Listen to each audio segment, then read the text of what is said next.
أعوذ بالله من الشيطان الرجيم. بسم الله الرحمن الرحيم. قل إن صلاتي ونسكي ومحياي ومماتي لله رب العالمين لا شريك له وبذلك أمرت وأنا أول المسلمين. قل أغير الله أبغي ربا وهو رب كل شيء ولا تكسب كل نفس إلا عليها ولا تزر وازرة وزر أخرى ثم إلى ربكم مرجعكم فينبئكم بما كنتم فيه تختلفون. وهو الذي جعلكم خلائف الأرض ورفع بعضكم فوق بعض درجات ليبلوكم فيما آتاكم إن ربك سريع العقاب وإنه لغفور رحيم.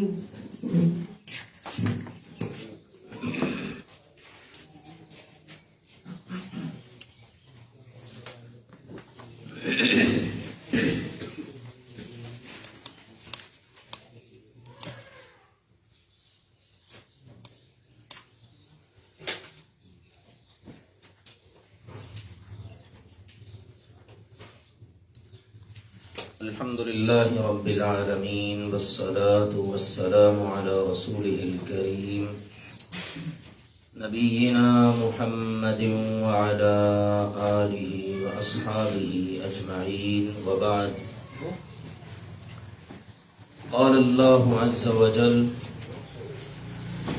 وَلَقَدْ يَسَّرْنَا الْقُرْآنَ لِلذِّكْرِ فَهَلْ مِن مُّدَّكِرٍ. اللہ عز و جل کا فرمان ہے، اور البتہ تحقیق ہم نے قرآن پاک کو نصیحت کے لیے آسان کر دیا ہے، بس ہے کوئی نصیحت پکڑنے والا؟ اللہ تعالی نے انسانوں کی رہبری اور رہنمائی کے لیے جو کتاب اتاری ہے وہ قرآن پاک ہے۔ اس کے نزول کے بعد اس سے پہلے جتنی کتابیں اور صحیفے تھے ان سب کو اللہ سبحانہ و تعالی نے منسوخ فرما دیا۔ اب ان کو نہ پڑھا جا سکتا ہے، نہ ان پر عمل کیا جا سکتا ہے، نہ ان کے مطابق زندگی گزاری جا سکتی ہے۔ اب صرف ایک کتاب ہے قرآن مجید، جس کو پڑھنا بھی ہے، جس پر عمل کرنا ہے، جس کے مطابق زندگی گزارنی ہے۔ اس کو پڑھنے کا بھی اللہ نے اجر رکھا ہے، اور اس کے مطابق اگر ہم عمل کریں، زندگی گزاریں، تو ہماری دنیا بھی بہترین ہو سکتی ہے اور آخرت میں بھی ہم کامیاب ہو سکتے ہیں۔ تو قرآن پاک کو پڑھ کر ثواب حاصل کرنے اور اجر حاصل کرنے کے لیے ضروری ہے کہ ہم اللہ کے قرآن کو ویسے پڑھیں جیسے اللہ تعالی نے اتارا ہے، اور جیسے نبی اکرم صلی اللہ علیہ وآلہ وسلم نے پڑھ کر سنا کر اپنے صحابہ کرام رضوان اللہ علیہم اجمعین تک پہنچایا، اور آگے صحابہ کرام نے تابعین تک، اور یوں نسل در نسل وہ قرآن پاک ہم تک پہنچا ہے۔ ہم چونکہ عجمی لوگ ہیں، اس طرح قرآن پڑھ نہیں سکتے، اس لیے ہماری سہولت کے لیے اہل علم نے، اللہ انہیں جزائے خیر عطا فرمائے، ایک بڑا اہم علم متعارف کروایا جس کو تجوید القرآن الکریم کا علم کہا جاتا ہے، جس کی بدولت آپ قرآن پاک کو اس طرح سے پڑھنے کی کوشش کر سکتے ہیں اور انشاءاللہ اس میں کامیاب ہو سکتے ہیں کہ جس طرح قرآن اللہ سبحانہ و تعالی نے اتارا ہے ویسے ہی آپ اس کو پڑھیں۔ اس کے لیے الحمدللہ ہم کوشش کر رہے ہیں۔ اللہ تعالیٰ کی بارگاہ میں دعا ہے اللہ سبحانہ و تعالی ہم سب کو اس میں کامیاب فرمائے، تاکہ ہم قرآن پاک کو پڑھ کر اس کا کما حق ہو ثواب اور اجر حاصل کر سکیں۔ تو آج انشاءاللہ العزیز تجوید کے سبق میں ہمارے جو ہمارا موضوع چل رہا ہے وہ حروف کہ جن کی آوازیں آپس میں ملتی جلتی ہیں. کچھ حروف تو ہم نے پڑھ لیے ہیں. آج جن حروف کو ہم پڑھنے جا رہے ہیں وہ 2 حرف ہیں. ایک ہے ہا اور دوسرا ہے ہا. ہا اور ہا. یہ جو ہا ہے جس کو عموماً حلق والی ہا کہا جاتا ہے یا حلبے والی ہا بھی مشہور ہے جیم کی شکل کی، اس ہا کو آپ نے 2 چیزوں کا خیال رکھ کے ادا کرنا ہے. پہلی چیز ہے آپ نے اس کو ادا کرنا ہے حلق کے درمیان سے. آپ نے حلق کے درمیان سے اس کو ادا کرنا ہے. حلق کے 3 حصے ہیں. ایک حصہ وہ ہے جو منہ کے قریب ہے، دوسرا حصہ وہ ہے جو سینے کے قریب ہے، اور تیسرا حصہ وہ ہے بنتا ہے جو درمیان میں ہے. تو یہ والی جو ہا ہے نا، یہ ہا حلق کے درمیان میں سے ادا ہوگی. اور جس وقت آپ نے اس کو ادا کرنا ہے نا، تو دوسری بات اس میں یہ ہے کہ آپ کے حلق کے درمیان میں ایک رگڑ سی محسوس ہوگی. ابتدا میں ممکن ہے آپ کو مشکل پیش آئے، آپ کو کھانسی وغیرہ بھی اس کی وجہ سے آئے، لیکن جب آپ کی پریکٹس ہو جائے گی نا، مشق ہو جائے گی، تو پھر آپ کو اس ہا کو حلق کے درمیان میں سے ادا کرتے ہوئے کچھ دقت پیش نہیں آئے گی، بلکہ آپ رگڑ کی بجائے اپنے حلق کے درمیان میں ٹھنڈک محسوس کریں گے اس ہا کو ادا کرتے وقت. الحمد. اسی طرح سے میں اس کی مثال یہاں پر لکھ دیتا ہوں. میں نے بتایا تھا آپ کو کہ جب بھی آپ نے کسی حرف کو ادا کرنا ہے آپ اس کو ساکن کر دیجئے، یعنی اس کے اوپر جزم لگا دیجئے، آپ کے لیے ادا کرنا آسان ہو جائے گا. اب دیکھیے یہ ہا ہے یہ والی. اب کیسے ہم نے اس کو ادا کرنا ہے؟ بحرن بح ہا. یا آپ ذرا آواز کو محسوس کیجئے. میں اپنے گلے میں ایک ٹھنڈک سی محسوس کر رہا ہوں، رگڑ نہیں ہے، کیونکہ ہم پڑھ پڑھ کے ہماری مشق ہو چکی ہے نا اس کو، تو اس لیے ہمیں مشکل پیش نہیں آتی. جو لوگ نئے ہیں اس کو اہتمام سے ادا کریں گے. ممکن ہے وقتی طور پر ایک رگڑ کے احساس سے ان کو کھانسی وغیرہ کی مشکل پیش آئے، لیکن جب آپ ایک روٹین میں آ جائیں گے تو پھر آپ کو وہ رگڑ محسوس نہیں ہوگی. تو یہ ہا کو ادا کرنے کا طریقہ ہے حلق کے درمیان سے، اور حلق کے درمیان میں آپ کو ہلکی سی خراش رگڑ سی محسوس ہوگی تو یہ ہا ادا ہو جائے گی.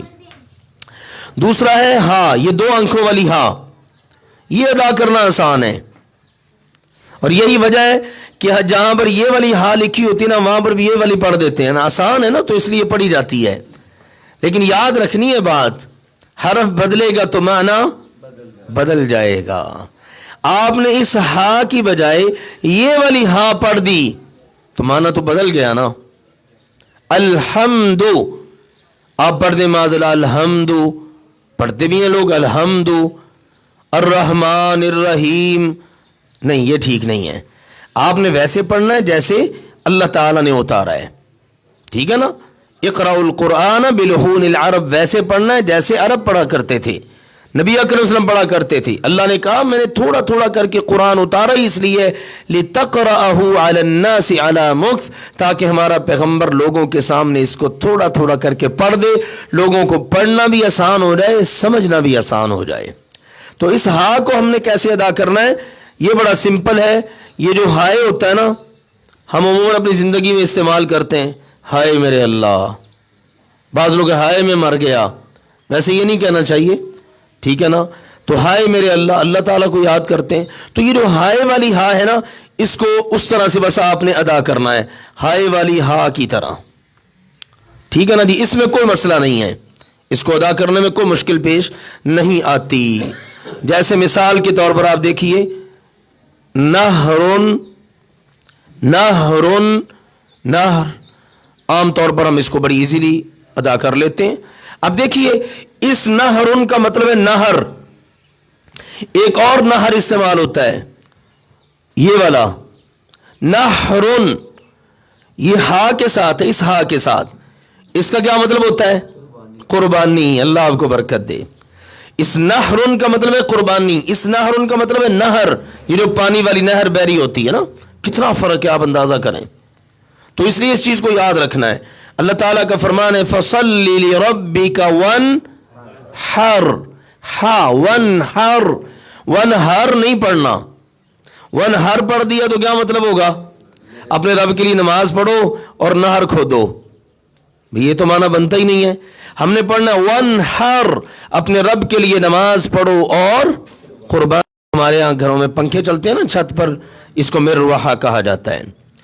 جی یہ ہے ہا. یہ ہا کہاں سے ادا ہوگی؟ بالکل جی، آپ نے اس کو ذہن میں رکھنا ہے انشاءاللہ، حلق کے درمیان سے، بالکل ٹھیک. اب ہم پڑھنے جا رہے ہیں ہا، ہائے کی ہا کی طرح. اس کو آپ یوں سمجھ لیں، یہ جو ہائے والی ہا ہے نا، یہ حلق کے سینے والے حصے سے ادا ہوتی ہے.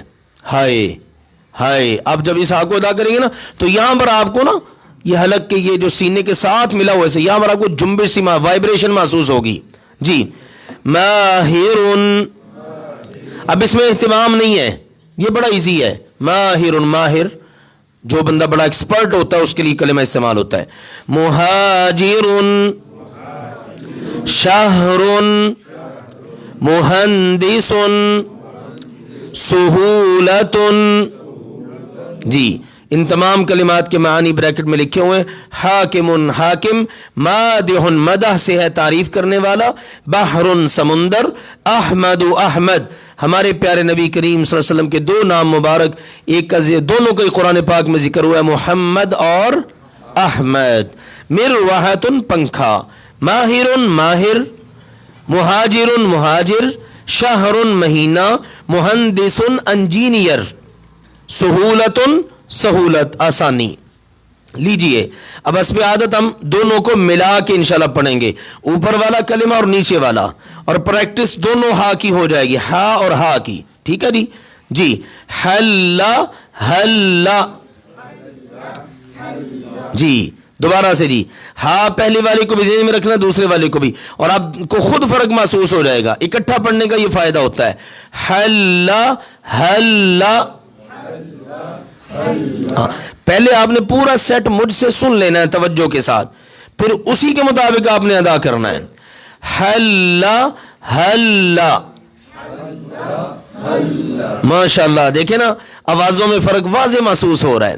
جی حلا کا کیا مطلب ہے؟ ہا کے ساتھ حلال ہوا، اور حلا ہا کے ساتھ چاند نکلا. ہلال کہتے ہیں نا ہم، ہلال عید، وہ اسی حلا سے دو آنکھوں والی ہا کے ساتھ. جی حلال، ہلال. جی حمیم، حمیم. نہر، نہر.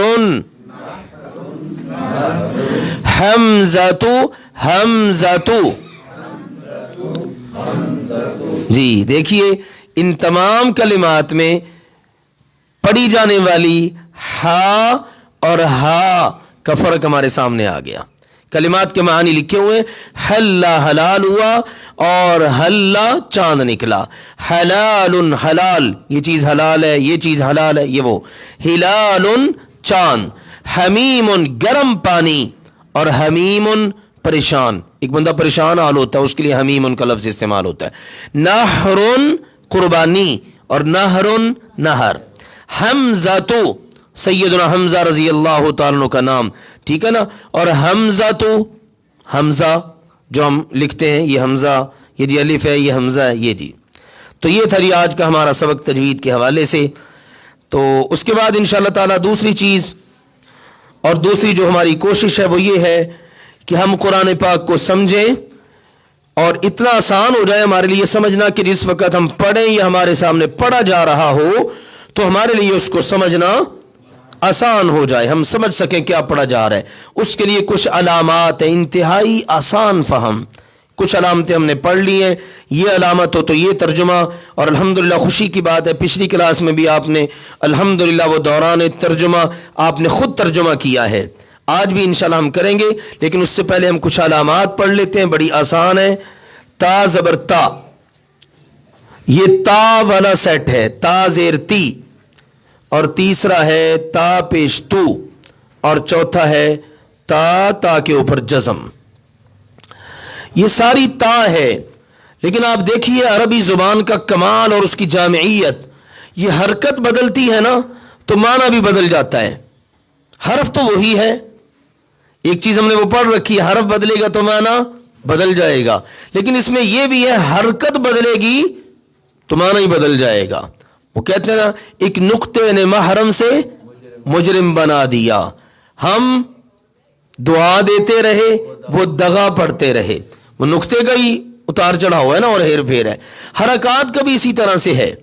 دیکھیے حرکت, تا کے اوپر زبر ہے تو معنی اور ہوگا, تا کے نیچے زیر آ گئی معنی اور ہو جائے گا. ٹھیک ہے, تا کے اوپر جزم آ گئی, پیش آ گئی, معنی اور ہو جائے گا. تا کے اوپر جزم آ گئی تو معنی اور ہو جائے گا. اب دیکھیے کیا ہوگا. تا کے اوپر ہے جی زبر, یہ آپ بات کرتے ہیں مخاطب کے لیے. آپ کے سامنے کوئی ہے, آپ اس سے بات کر رہے ہیں, تو آپ نے تا زبر تا استعمال کرنا ہے, لیکن وہ مخاطب آپ کا مذکر ہو, مؤنث نہیں, مذکر. اور یہ بات آپ نے کرنی ہے گزرے ہوئے زمانے کے لیے. تین چیزیں آ گئیں. نمبر ایک مخاطب, یعنی جس سے آپ بات کر رہے ہیں. نمبر دو مخاطب کیا ہو, مذکر. دوسری بات آ گئی. اور تیسری بات آ گئی زمانہ اس کا حال یا مستقبل نہیں بلکہ ماضی کا ہو. اس تا کا یہ کمال ہے. دیکھیے ایک حرف ہے اور اس کے اوپر ایک حرکت ہے, اس حرکت سے کتنے معانی ہمارے سامنے آ گئے. ہم قرآن پاک میں پڑھتے ہیں سورۃ الفاتحہ میں صراط الذین انعمت. یہ دیکھیے جی انعمت, یہ والی تا آ گئی نا, انعمت. ہم کس کو کہہ رہے ہیں, جس کے سامنے ہم کھڑے ہیں. باتیں تو اسی سے ہو رہی ہیں نا, ہم تیری ہی عبادت کرتے ہیں, ہم تجھی سے مدد مانگتے ہیں. اب اسی کو ہم نے کہہ رہے ہیں انعمت, تو نے انعام کیا. تو نے, تو کہہ کر ہم نے یہ والا معنی پورا کر لیا. اور جس کو ہم مخاطب کر رہے ہیں وہ ذات کیا ہے, مؤنث نہیں ہے. ہمارا رب مؤنث نہیں ہے. شرک کرنے والوں کے معبود مؤنث ہوتے ہیں. وہ لات منات عزا وہ سب کے سب مؤنثوں والے انہوں نے رکھے ہوئے تھے. اللہ نے بھی قرآن پاک میں کہا یہ مؤنثوں والے نام رکھتے ہیں مشرک. آج بھی آپ دیکھ لینا تو ایسے ہی نام لوگ رکھتے ہیں. ٹھیک ہے نا, سرکار, لاسانی سرکار, ٹھیک ہے نا, اور اس طرح کے بڑے بڑے نام وہ لوگ رکھتے ہیں, وہ سارے مؤنثوں والے. تو اللہ سبحانہ و تعالی مؤنث نہیں ہے. اس کے لیے جتنے کلمات ہیں وہ سب مذکر ہیں. ہمارے رب سبحانہ و تعالی اس کی عظمت ہے, اس کی شان ہے, کیونکہ مذکر جو ہوتا ہے نا وہ پاورفل ہوتا ہے مؤنث کی نسبت. مذکر کو برتری حاصل ہوتی ہے. اور تیسرا دیکھیے ماضی کا معنی, تو نے انعام کیا. اب کر رہا ہے نہیں, کرے گا نہیں, کیا. تو دیکھیے اس تا زبر تا نے تینوں چیزوں کو کور کر لیا ہے.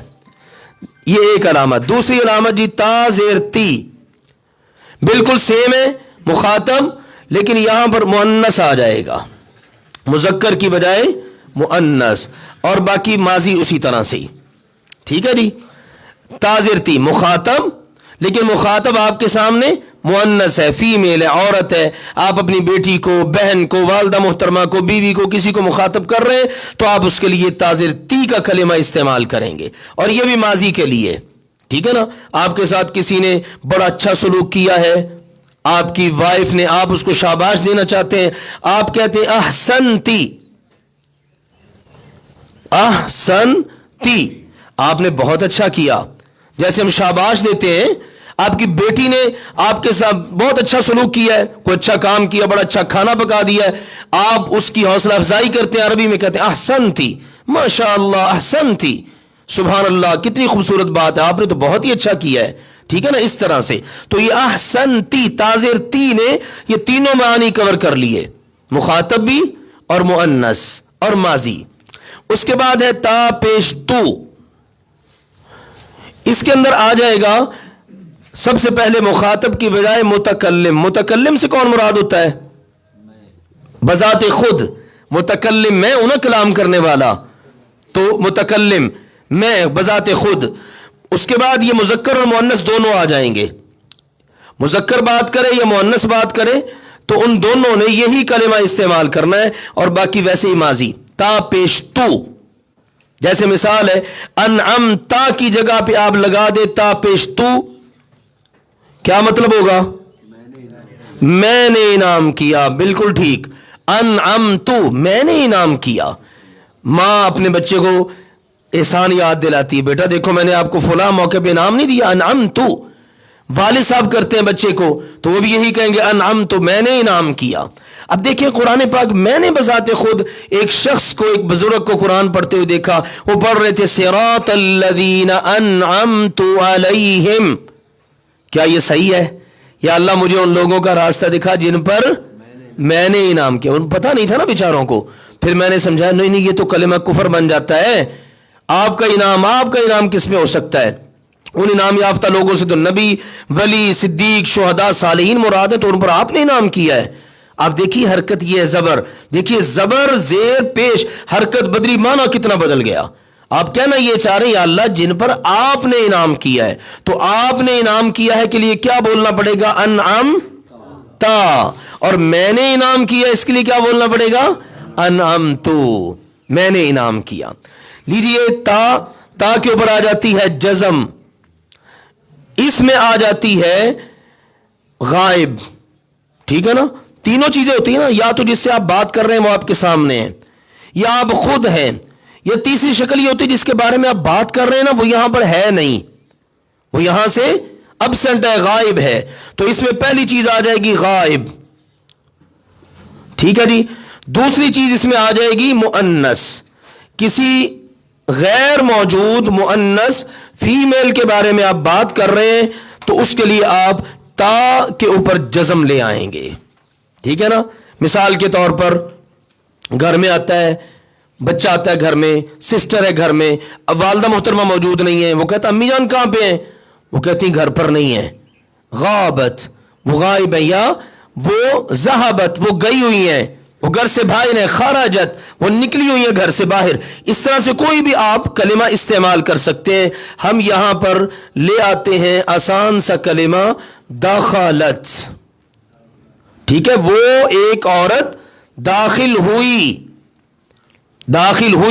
داخلت، تاکہ اوپر جزم نے ہمیں بتا دیا کہ ہم نے اب غائب کی بات کرنی ہے، اس کی بات کرنی جو یہاں موجود نہیں ہے، اور کرنی مذکر کی نہیں مؤنث کی بات صرف کریں گے، اور کریں گے ماضی کی بات، وہ داخل ہوئی، داخلت۔ اب یہاں پر تھوڑا سا نوٹ کیجئے گا، تاکہ اوپر زبر تھی، زیر تھی، پیش تھی، اس سے پہلے والے حرف پر کیا آ رہی ہے؟ جزم، ٹھیک ہے؟ یہاں پر بھی جزم ہی ہونی چاہیے، لیکن مسئلہ پتہ کیا ہے؟ یہ آگے بھی جزم آ رہی ہے۔ اگر آپ نے اس لام کے اوپر بھی جزم پڑھ دی نا تو پھر آپ اس تا کو نہیں پڑھ سکیں گے۔ ٹرائی کر لیں، اگر پڑھ سکتے ہیں تو پڑھ لیں، دخل،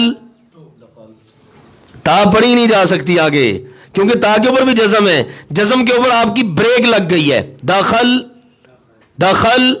تو پڑھ سکتے ہیں، تا تی تو پڑھ سکتے ہیں، لیکن دخل آگے تا ادا ہو ہی نہیں سکتی۔ اس کو کہتے ہیں دو ساکن حرف مل گئے ہیں، اب آپ نے پڑھنا تو ہے نا اگلے حرف کو بھی، تو پھر پہلے والے حرف کو زبر دے دیتے ہیں اپنی سہولت کے لیے، یہ اس لیے بن گیا داخلت، ٹھیک ہے؟ لام زبر تا لت، اب تا کو پڑھنا آسان ہو گیا، یہ حرکت اس لیے آئی ہے۔ یہ بس ایک درمیان میں بات تھی تو میں نے کہا اس کا بھی ذکر ہو جائے۔ تو یہ ہے جی آج کا ہمارا سیٹ، تا زبر تا زیر تی، تا پیشتو اور تا جزم والی، اور اس کی تفصیل ہمارے سامنے آ گئی۔ مزید ابھی ہم انشاءاللہ تعالی اس کی مثالیں پڑھیں گے تو اور وضاحت اللہ کی توفیق سے ہو جائے گی۔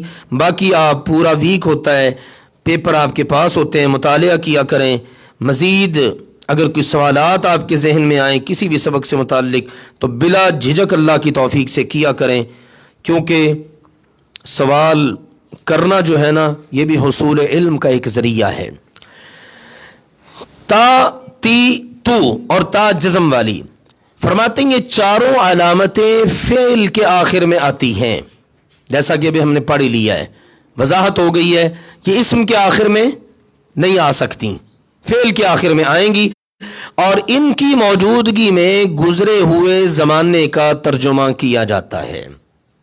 یہ دو باتیں ہم نے اولین ذہن میں رکھنی ہیں جی۔ تا زبر تا، فرماتے ہیں یہ علامت واحد مذکر کے لیے استعمال ہوتی ہے، ایک مذکر کے لیے، مؤنث کے لیے استعمال نہیں ہوگی، ایک کے لیے استعمال ہوگی اور مذکر کے لیے، اور اس کا ترجمہ کرتے ہیں تو یا تو نے، آپ نے، کوئی سا بھی آپ ان میں سے کر لیں، ٹھیک ہے نا. تو نے، آپ نے وغیرہ ترجمہ کیا جاتا ہے. جیسے مثال ہے جی خلقتا، خلقتا، خلقہ کا مطلب ہوتا ہے پیدا کرنا، تو خلقتا کیا ترجمہ ہوگا؟ ماشاءاللہ، تو نے پیدا کیا، تو ایک مذکر نے پیدا کیا. ہم دعائیں پڑھتے ہیں، اللہ تعالیٰ سے بات کرتے ہیں تو کہتے ہیں اللہم انت ربی لا الہ الا انت. سید الاستغفار ہے نا، جو صبح ایک بار پڑھ لے شام تک موت آ گئی تو سیدھا جنت میں، شام کو پڑھ لے صبح تک موت آ گئی تو سیدھا جنت میں. وہ ہم پڑھ چکے ہیں سید الاستغفار نا. ہاں بالکل، ابتدا میں ہم نے پڑھی ہے وہ دعا، وہ دعائیں یاد کر لیجئے، بڑی فائدہ مند ہے الحمدللہ. تو اس میں نا یہ کلمہ آتا ہے خلقتنی، کس نے پیدا کیا مجھے؟ ہم اللہ کو کہہ رہے ہیں اللہ خلقتا، تو نے پیدا کیا ہے نی مجھے. ٹھیک ہے، تو یہ خلقتا کا کلمہ استعمال ہوا، تو نے پیدا کیا. انعمتا، آپ ترجمہ کریں گے جی بسم اللہ. تو نے انعام کیا، بالکل ٹھیک. تو نے سے مراد مذکر اللہ سبحانہ و تعالیٰ کی ذات. رزقتا، تو نے رزق دیا. سمعتا، تو نے سنا، سمع سننا، سمعتا تو نے سنا. دخلتا، تو داخل ہوا، تو داخل ہوا. کیونکہ اب تو نے اب یہاں فٹ نہیں نہ ہو سکتا، اس لیے ترجمہ ہم نے اوپر بتایا تو نے، وہ ہماری زبان میں ڈالنے کے لیے نا ایک انداز اختیار کرنے کے لیے ان دونوں میں سے ہم نے انتخاب کرنا ہے.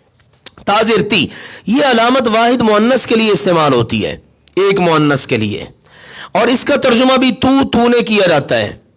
ٹھیک ہے، والدہ محترمہ سے کسی بھی مؤنث سے آپ نے جب بات کرنی تو آپ پھر تاذرتی کا سہارا لے کر بات کریں گے. مثالیں ہیں جی جئتی، جا یا جیو کا مطلب ہوتا ہے آنا. جئتی، تو آئی. جئتی، تو آئی. آئی کا کلمہ بتا رہا ہے اب ہمیں یہ بتانے کی تو ایک مؤنث آئی. یہ تو بڑی وضاحت کے لیے اور ڈیٹیل میں جانے کے لیے ہم کرتے ہیں نا. ہم سمپل ہی کر دیں تو آئی، بس بات پوری ہو گئی. جی خفتی، خاف یخوف، خوف کرنا، ڈرنا. خفتی، تو ڈر گئی. ٹھیک ہے نا، خفتے تو ڈری. امتلاتی، مالا یملا کو مطلب بھرنا. امتلاتی، تو بھر گئی. سورہ قاف میں ہے نا جب اللہ تعالیٰ جہنمیوں کو جہنم میں پھینکے جائے گا تو وہ کہے گی حل من مزید، یا اللہ اور بھی کوئی ہے. اللہ پوچھے گا علم تلاتی، تو بھر گئی ہے، وہ کہے گی حل من مزید، یا اللہ اور بھی کوئی ہے. تو وہاں پر یہ کلمہ استعمال ہوا امتلاتی، تو بھر گئی ہے. ٹھیک ہے نا، امتلاتی تو بھر گئی ہے. سمعتی، تو نے سنا، کس نے؟ مؤنث نے. دخلتی، تو داخل ہوئی. جی تا کے اوپر پیش، یہ علامت واحد مذکر و مؤنث کے لیے استعمال ہوتی ہے. ایک مذکر نے بات کرنی، ایک مؤنث نے، لیکن بات اپنے متعلق کرنی ہے تو اس کا ترجمہ ہوتا ہے میں نے. جیسے خلقتو، میں نے پیدا کیا. اللہ تعالیٰ نے آدم علیہ الصلوۃ والسلام کو پیدا کیا تو ان کو بتایا خلقت بیدی، میں نے اپنے ہاتھ سے پیدا کیا ہے. سبحان اللہ. تو خلقت، میں نے پیدا کیا. انعمت، میں نے انعام کیا. فضلت، فضیلت دینا، میں نے فضیلت دی. سمعت، میں نے سنا. دخلت، میں داخل ہوا. اگلی بات جی، یہ علامت واحد مؤنث کے لیے کون سی؟ تا کے اوپر جزم. یہ علامت واحد مؤنث کے لیے استعمال ہوتی ہے. اس کا ترجمہ وہ اس نے کیا جاتا ہے. تب یہ آئے گی نا علامت تو اب آپ نے ترجمہ کرنا ہے وہ اس نے. ٹھیک ہے نا جی، مؤنث کے لیے علامت استعمال ہوتی ہے. مثال لیں جی صدقت، سچ بولنا. صدقت، تا کی مناسبت سے آپ ترجمہ کریں گے جی بالکل ٹھیک، اس نے سچ بولا. کسبت، کمانا، اس نے کمایا. ضاقت، تنگ پڑنا. ٹھیک ہے نا، تنگ پڑنا. کیا ترجمہ کریں گے؟ وہ تنگ پڑ گئی. ٹھیک ہے، وہ تنگ پڑ گئی. اشارت، اس نے اشارہ کیا. سیدہ مریم سلام اللہ علیہ جب ان کے عیسیٰ علیہ الصلوۃ والسلام کی ولادت ہوئی، قوم ساری اکٹھی ہو کے آ گئی، باتیں بنانا شروع کر دی. اللہ کا حکم ہوا تو انہوں نے کیا کیا؟ فاشارت الیہ، سیدہ مریم نے اپنے بیٹے کی طرف اشارہ کر دیا.